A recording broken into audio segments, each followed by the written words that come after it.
Si par exemple on a un nouveau mode d'administration d'un médicament qu'on veut proposer à une patiente qui est atteinte d'un cancer du sein, on va se poser la question maintenant, qu'en est-il de sa qualité de vie?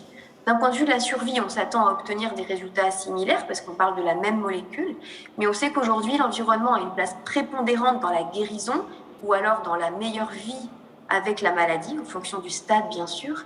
En tout cas, le driver, ça reste la survie, ça reste l'accès aux médicaments le plus tôt possible. Mais aujourd'hui, je pense qu'il y a un besoin de réconcilier la survie avec la qualité de vie et la préférence des patients. Et c'est ça qui peut être analysé dans ce type d'études en vie réelle. D'ailleurs, qui sont mises en lumière en ce moment, notamment par les autorités de santé. Donc c'est bon pour moi, je vous remercie. Merci à vous. Je pense que vous allez être rejointe dans vos conclusions par Franck Mouton, qui est le président de France Biotech. Vous avez dit sur la thématique que les données de santé, c'est le moyen de maximiser la probabilité du succès médical des innovations en santé. Est-ce que vous m'entendez? Oui, est-ce que vous m'entendez? Oui, parfait. Nous vous recevons 5 sur 5. Bonjour. Bonjour, merci beaucoup de m'accueillir.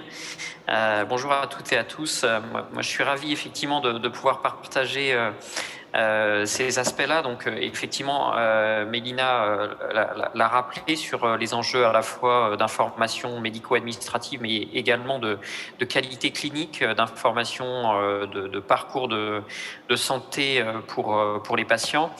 Et ces informations, comme je vous l'indiquais quand on a préparé cet échange, sont des informations clés dans deux dimensions. Une dimension qui est le positionnement des innovations, qu'elles soient thérapeutiques, qu'elles soient de dispositifs médicaux ou qu'elles soient de solutions de e-santé. La capacité justement, et je sais que c'est un terme, et je rends à César ce qui lui appartient, à savoir Marco Fiorini, les ruptures de parcours de santé, ça vient de lui, et donc je reprends ces termes qui me semblent être parfaitement adaptés, mais la capacité justement à pouvoir matérialiser les parcours de santé à travers justement ces données permet d'avoir un positionnement idoine des solutions que développent les sociétés innovantes en santé, que ce soit les sociétés de biotechnologie, que ce soit les sociétés du dispositif médical ou que ce soit les sociétés de la e-santé.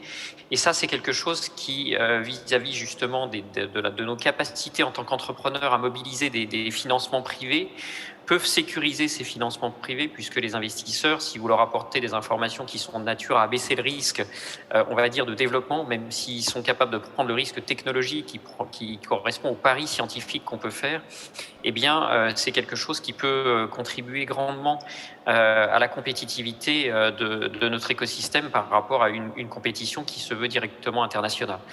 Donc ça, c'était mon premier point. Mon second point, c'est qu'aussi ces données, pour moi, il y a quelque chose qui est extrêmement vertueux, et Mélina l'a rappelé, sur l'ensemble des dimensions que ces données peuvent revêtir.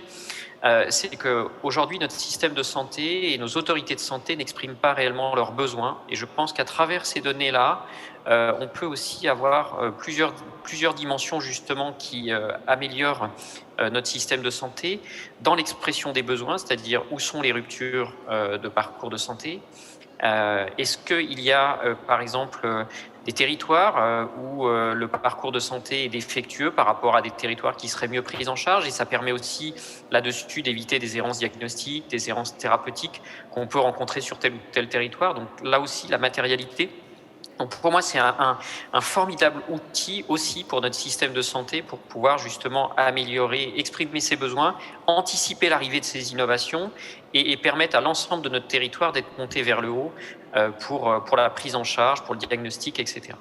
Donc voilà, et puis les défis, j'ajouterais à ceux que Mélina a mentionné un défi d'envergure qui est il y a cette ambition du Health Data Hub et de faire en sorte qu'il y ait un endroit où se collectent l'ensemble de ces données, qu'elles soient médico-administratives et aussi des informations cliniques qui sont clés pour pouvoir justement matérialiser les parcours de santé. Pour moi, c'est très très important dans cette réflexion, et ça doit se faire dans une logique de partenariat public-privé, de comprendre comment inciter les cliniciens, les soignants à continuer à collecter cette donnée. Donc il faut des modèles économiques, il faut des modèles de valorisation qui permettent ça, qui permettent de continuer à inciter ces soignants à bien collecter, d'ailleurs à monter aussi en gamme sur l'ensemble du territoire pour pouvoir collecter ces données. Après, évidemment, il y a toutes les notions d'interopérabilité, de sécurité qui sont à adresser aujourd'hui dans ce contexte-là. Voilà, je voulais finir aussi, si vous m'y autorisez, Je vous en prie. Par le projet Impact, parce qu'il est dans cet esprit aussi. Donc, on a lancé à l'occasion des assises de la santé mentale un projet d'accélération en santé mentale, d'accélération digitale en santé mentale. C'est un domaine qui malheureusement est on va dire, plutôt défectueux sur le plan de l'innovation, qu'elle soit thérapeutique, dispositifs médicaux, un peu moins de e-santé, on voit vraiment apparaître beaucoup de choses.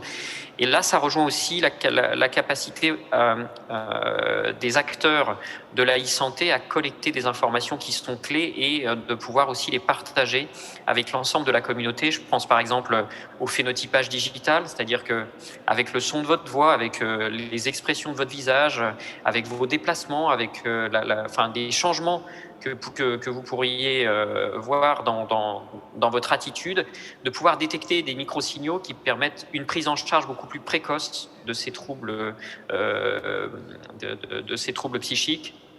Et ça, c'est une vraie dimension. On a tout un tas d'outils, de thérapies digitales, thérapies qui sont basées sur les thérapies comportementales et cognitives, qui ont fait largement leurs preuves et maintenant qui peuvent être dématérialisées à l'intérieur de chacun de nos smartphones. On a tout ce qui est réalité virtuelle aussi, et ça, évidemment, dans le cadre du procès qu'on vit aujourd'hui avec les attentats, bon nombre de nos citoyens sont exposés à des stress post-traumatiques, de l'anxiété, des phobies. Et ces outils-là aussi peuvent faire de la personnalisation et c'est extrêmement puissant. Voilà, donc il y a tous ces aspects-là. Et donc moi, je suis évidemment très heureux et Marco qui est avec vous a contribué grandement aussi à ce projet Impact pour le lancement. Donc toutes les startups, s'il y en a qui nous écoutent, qui souhaiteraient proposer des solutions pour la prise en charge de la santé mentale au sens très large, c'est-à-dire c'est du soin primaire, de la relation entre le soin primaire et le soin hospitalier, c'est la prise en charge post-hospitalisation, c'est la détection, c'est la prévention aussi des risques psychosociaux. Enfin, voilà, il y a vraiment une dimension et aujourd'hui je pense que c'est aussi très important qu'on en parle parce qu'on a un grand besoin de déstigmatisation sur ce sujet. On est tous confrontés, une personne sur 5 par an se trouve à être confrontée à des troubles psychiques. Et voilà, ce n'est pas une maladie honteuse. Et moi, je suis ravi de pouvoir vous annoncer ce projet-là. Voilà, merci beaucoup. Merci de cette information. Benoît Galix, vous êtes directeur de l'IHU de Strasbourg, à l'écoute de ce qu'on vient d'entendre. Et puis, en partageant la pensée en préparant cette intervention, vous m'avez dit il n'y a que des outils dont l'enjeu est d'améliorer la qualité de vie des patients et les performances médico-économiques globales du système de santé à la française. J'ai juste, moi, une petite interrogation. Et les patients et les citoyens dans tout ça? Vous l'avez dit, c'est la qualité de vie. Est-ce que vous pouvez approcher le micro? Alors c'est un sujet un peu technique dont on parle là, hein. D'ailleurs il y a un petit peu moins de monde dans la salle. C'est un sujet un petit peu technique mais dont l'enjeu à mon avis est majeur. Moi je ne suis pas un spécialiste de l'essai clinique pharmaceutique, hein. Ce n'est pas du tout mon domaine. Moi je suis dans les dispositifs médicaux et dans les données de santé depuis assez longtemps. Parce que les enjeux sont majeurs. Les enjeux ils ne sont pas plus, non moins que la sustainability, la soutenabilité de nos systèmes de santé. Pas plus. C'est un petit enjeu quand même. Hein. Pourquoi? Parce que les essais cliniques sont indispensables, mais ne suffisent pas à déterminer la vraie valeur en population d'une thérapeutique, d'un médicament, à cause des dérives dans la mise en pratique de ces outils thérapeutiques après quelques années et dans des populations médicales ou de patients différentes. Donc on voit bien que si on n'a pas progressivement des moyens de mesurer ce qui se passe en vie réelle, on ne peut pas décider d'arrêter de thérapeutiques qui sont inutiles, voire, et là je vais aller, destructrices. J'ai beaucoup travaillé sur l'over-treatment, et aujourd'hui on sait que beaucoup de nous bénéficions de trop de tests et de trop de traitements, et que non seulement ça a un coût pour la société, mais ça a même un coût pour nous, parce que ça nous génère des faux positifs. Et si on n'est pas capable d'aller dans les données en vie réelle, ou en tout cas au-delà de l'essai thérapeutique, on n'est pas capable de le mesurer.